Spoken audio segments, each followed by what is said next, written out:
Hello, this is Mike Poore, your superintendent. I want to wish all of you a happy new year. I hope that you have had a good holiday, time for you to enjoy your family, time to recharge, especially I know our Little Rock School District staff really needed this time to just kind of get some rest and get new energy, and also a time to reflect on the spirit of what this season represents. As we start a new year, we know that there are several things that are just facts, things that are right there in front of us that we know are true. One is tomorrow, our staff returns to work and we begin the process of the second semester. Second, we have students returning on Tuesday, and the students come back for both virtual and for in-person learning on Tuesday. And we also know that next week is the first time, or this coming week, where we actually have Friday as being a virtual Friday. So it shapes out that we have 3 days of students in person learning, and on Friday, all students will be in virtual learning. That calendar decision, maybe a little bit luck, maybe good planning on our part, maybe a little bit of all the above, has led us to a place where we're really going to be able to be thoughtful about how things are shaping up within our community as we look at the pandemic and the changes that may need to be made for the future. There are other critical facts that we are aware. Tomorrow, as we start back to work, we only are going to have 19 teachers in quarantine. 19 teachers out of a teaching staff that basically is around 1,800. If we were to start school tomorrow, these are all data that came in from Saturday night, we'd have 35 students that would need to be quarantined.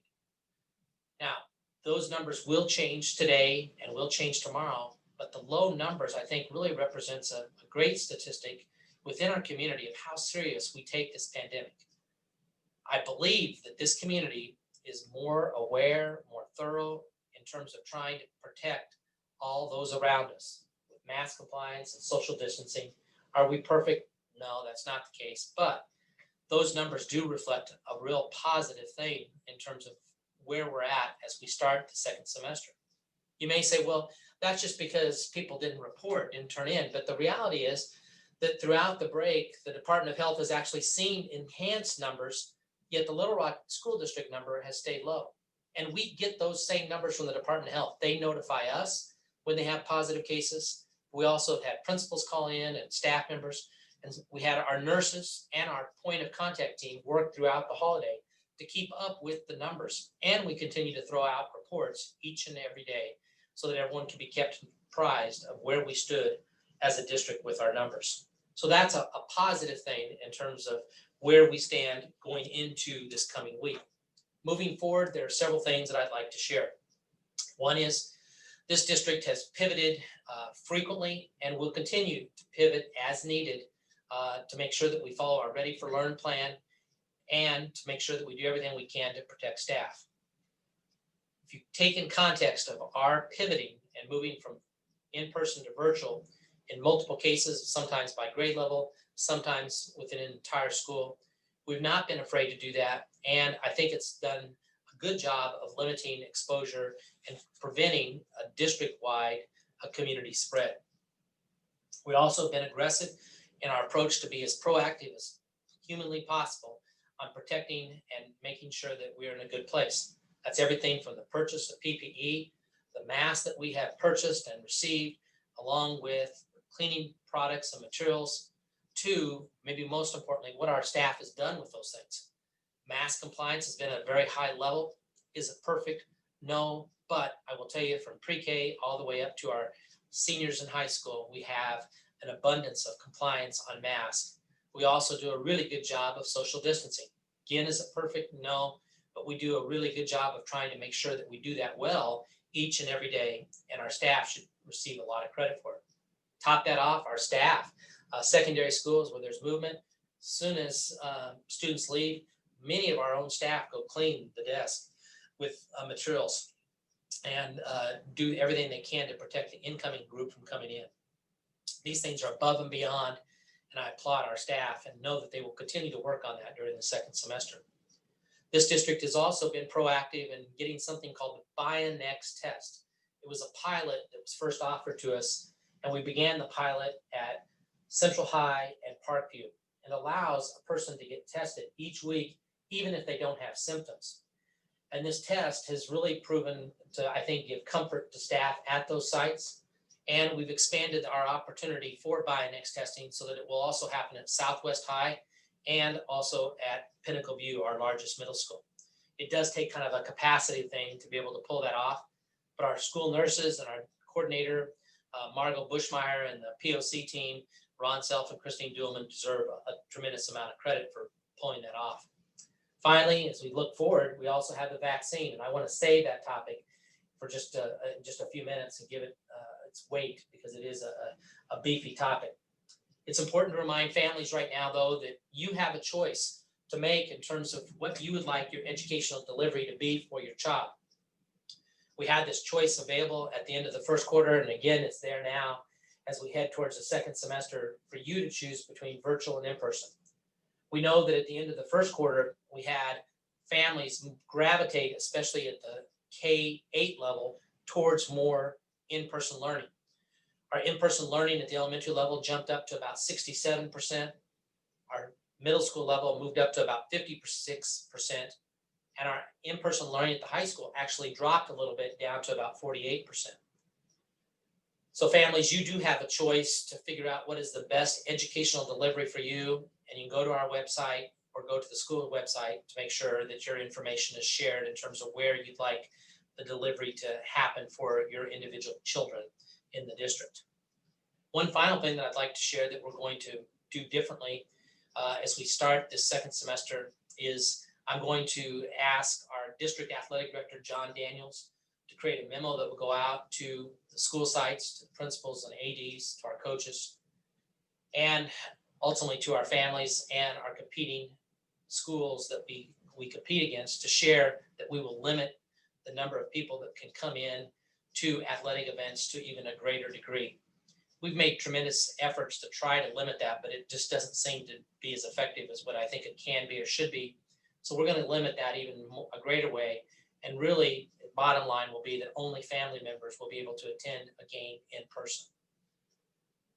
Last, another thing that is really critical, and I so appreciate how many community members have reached out to me over the last 3 or 4 days about vaccines. And we have had constant communication with the Department of Ed and the Department of Health on this. We know that our nurses are really first up in terms of being able to receive a vaccine. And I'm excited to share that we have had nurses this past week get the vaccine. I would hope as a target that any nurse that wanted to have a vaccine would hopefully be able to get that vaccine before the end of this coming week. That would be a target. So by Friday, it would be wonderful to say we have all the nurses that sought a vaccine to get a vaccine, and appreciate Ms. Bushmeyer, again, our director of nursing, for helping coordinate that. But right behind that is, where do we stand on the rest of our staff? And we're labeled as 1B. So teachers, principals, bus drivers, other critical staff who interact with students on a very regular basis are labeled as 1B. That test is not designed to be delivered until the end of January, the 1st of February. To be proactive and to maybe create a venue where we can have some people maybe get the vaccine even earlier, we're going to have a voluntary survey. Again, the key word is voluntary, where staff will be given a document that they can fill out. The document will be sent in and kept by the director of nursing, Ms. Bushmeyer, and it will allow us to understand the age, excuse me, the age of the person filling out the survey, share whether there's any significant pre-existing health conditions that you may have as a person, and then finally, if there are any other factors that should be considered as to whether or not you should be prioritized to receive a vaccine even earlier. Well, that could be something along the lines of a teacher who works with severely disabled children. A severely disabled child has a very difficult time keeping a mask on. So we've always had a great deal of empathy and sympathy for that type of staff to try to do everything we can to protect them.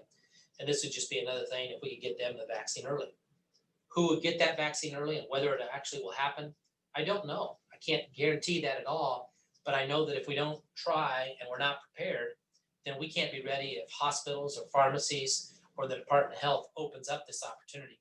And I can guarantee you that we will work with the Department of Health to make sure that we're ready and prepared should the vaccine be made more readily available early, and then we can start to target you as a staff who want that vaccine. Our future, one of the things is we do have some control of our future right within our own personal self. That is to wear a mask. It seems so simple, talking about cleansing, clean hands, talking about doing social distancing. Those things get brought up so often by medical experts to our governor to every politician out there. Uh, Yet we still could be more on track with that. So we have that control. Second, I've been struck by information over the course of the break from some of the medical experts, because I always hear people say, hey, let the medical group guide us. There's an individual by the name of Dr. Jha, who's the dean of the Brown University School of Public Health. Dr. Jha, spelled J-H-A, is also a contributor on ABC TV as their medical expert. He had a perfect question thrown out to him that really, in some ways, reflects a little bit of where we're at in our state and in the Little Rock School District from Education Week. The question said, it feels kind of counterintuitive to say schools can relax a bit about reopening for in-person learning just as COVID is surging again. Shouldn't they be watching and responding to the local metrics? Which ones should they watch most closely, and at what point should they pull back to remote-only instruction?